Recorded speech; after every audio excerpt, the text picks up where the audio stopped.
What's up, all my Ewoks, Triples, Droids, and Wookiees? It's Anna, also known as That Star Wars Girl, and today I'm going to be talking about one of my favorite things in the Star Wars universe, which is KOTOR.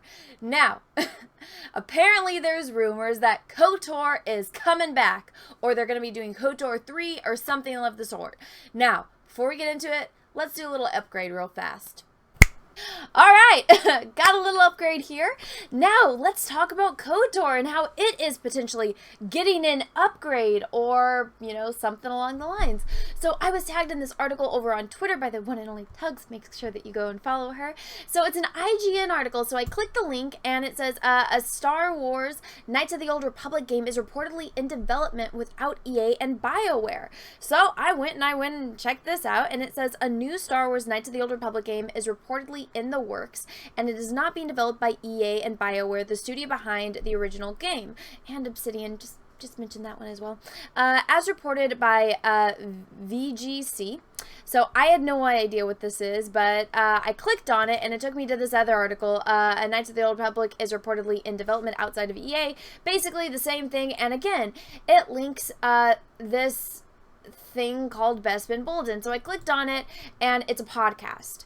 Now, I have never heard of this podcast before. I've never listened to this podcast before. And it's three guys. So it's Bespin Bulletin, which is the one that had all of the news to give to his friends. I'm assuming these are his friends. And so it's Nick and Isaac, who are the other two co-hosts. Now, this thing is like over an hour and a half long. I've never listened to this podcast. I don't know who these people are. I looked them up on Twitter, never, to my knowledge, interacted with them, and I was like, I don't know what this is. So, and I assumed that since it had KOTOR in big letters right here, that this was the podcast to listen to. So, one of the things I have to say about this, because I did listen to the whole thing, not knowing who these people are and in their dynamic or their friendship or anything about them, I was confused for a majority of the episode. I wasn't sure who was talking because they didn't, they call each other by their names, or at least Bespin Bulletin does, and I didn't realize until the end that was one of the guys' nicknames. I thought that they were just talking about it because, again, this is episode 20.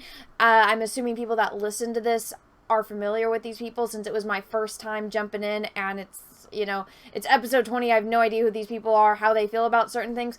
But I did notice after listening, and there was no timestamp in any of the articles. So they don't start talking about KOTOR until an hour and 6 minutes in.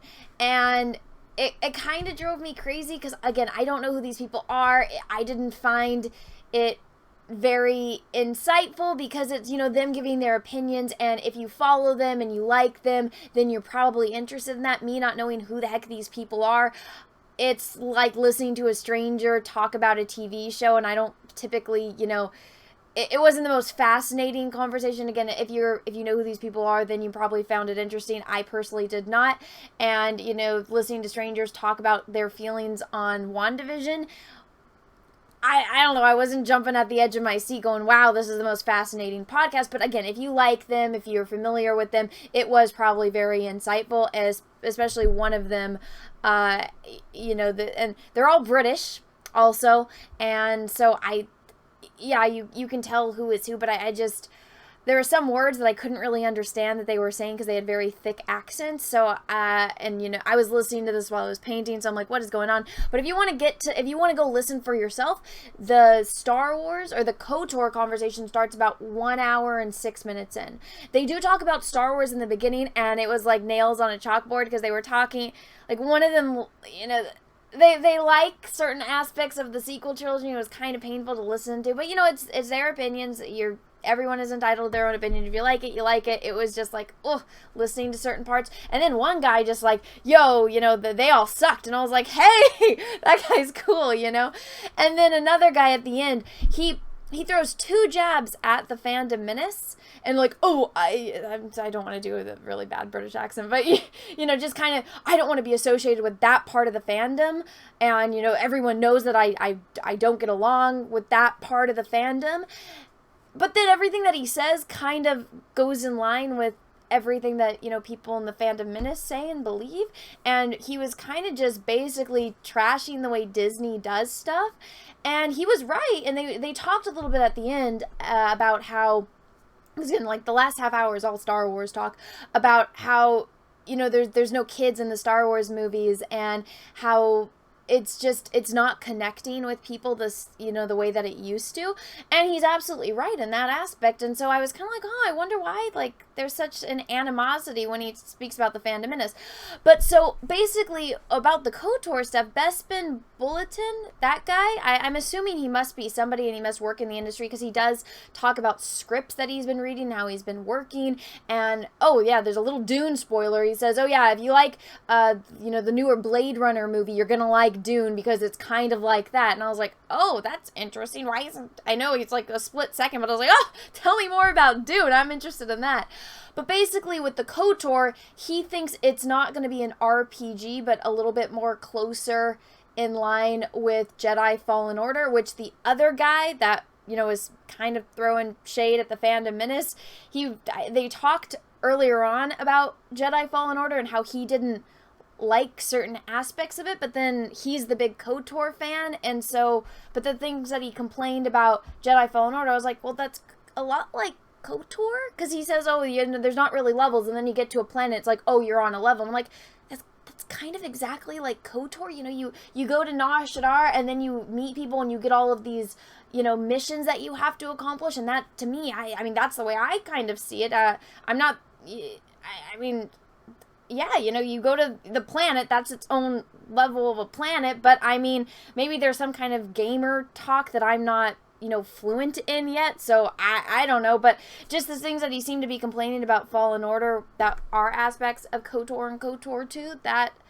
I didn't think made too much sense. But then he did make a lot of points about how if it's not an RPG and it's more of a fit story, and he does argue about how, oh, well, if they're not gonna like let you make choices, which is a big part of the RPG, it's like, you know, if you do this, then it unlocks this thing, and then unlocks this thing, which is a huge part of KOTOR. For everyone that knows, that's followed my channel for a long time, you guys know I'm a huge KOTOR fan, and I play it, and I live stream playing it here on my channel.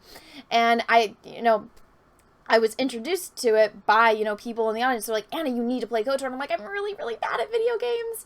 And they're like, no, just trust me, you're going to love it. And so if you go back, there's a playlist, and it's also on my, you know, live channel. If you want to go check that out. Where when I first play KOTOR, it's literally, I'm in my living room with my Xbox, and my phone is on a tripod. Nobody spoiled the plot twist for me. And so it was such a great experience that everyone got to experience with me when I found out that thing. And they bring up, you know, how Revan could be a male or a female in the games.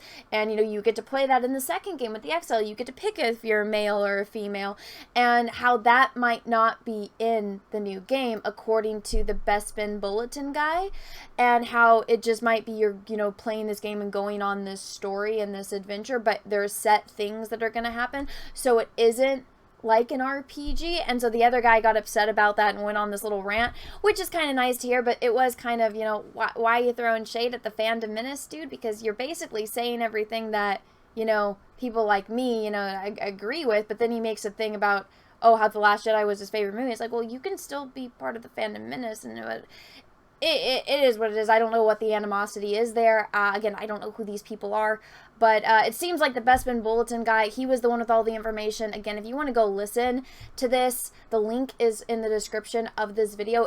The Star Wars talk starts around 1 hour and 6 minutes. I listened to the whole thing.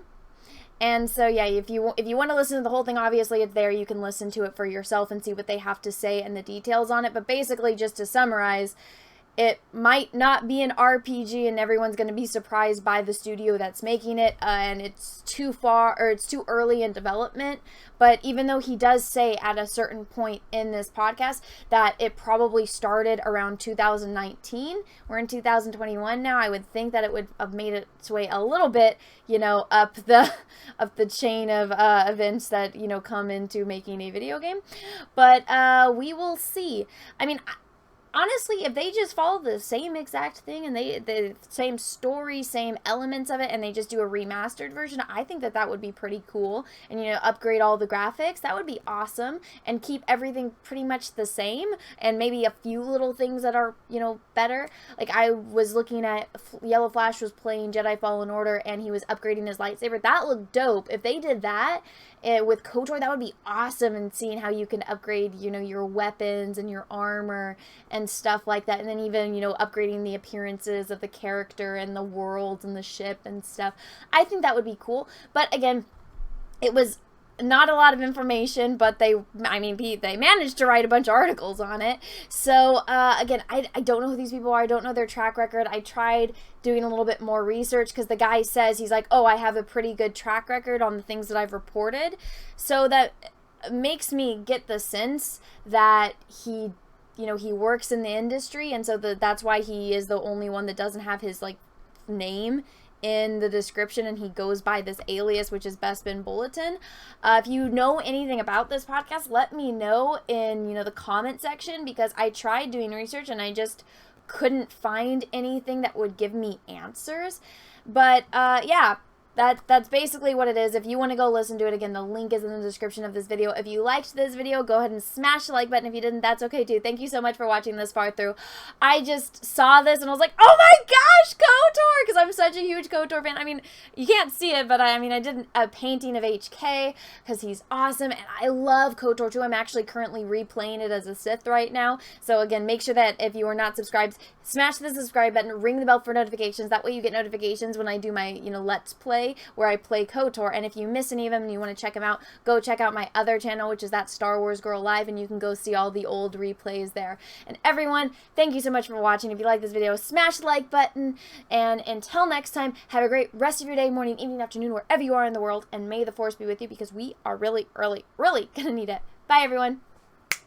What's up, everyone? It's Anna, also known as That Star Wars Girl, and I have an Etsy store, so if you've ever wanted to own a print of my artwork, this is the place to go. As you can see, I have a lot of recognizable characters, from horror films to heroes to Star Wars characters. Some of the notable characters I have on here are Darth Vader, which I did a couple live streams painting, so you can own a print of this painting. I also have Luke Skywalker, the binary sunset version, one of my favorite scenes in the original New Hope movie. I have Darth Maul, which Ray Parks himself actually complimented me on Instagram. And then last but certainly not least, Ahsoka Tano. So if you want to own any of these prints, go right on over to my Etsy store. Again, that's The Art of Anna, That Star Wars Girl, or TSWG for short. Thank you, everyone, and have a great rest of your day.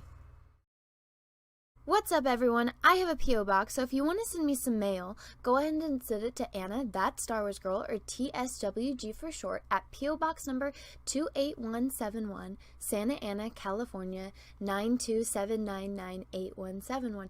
Have a great day, everyone. Thank you so much.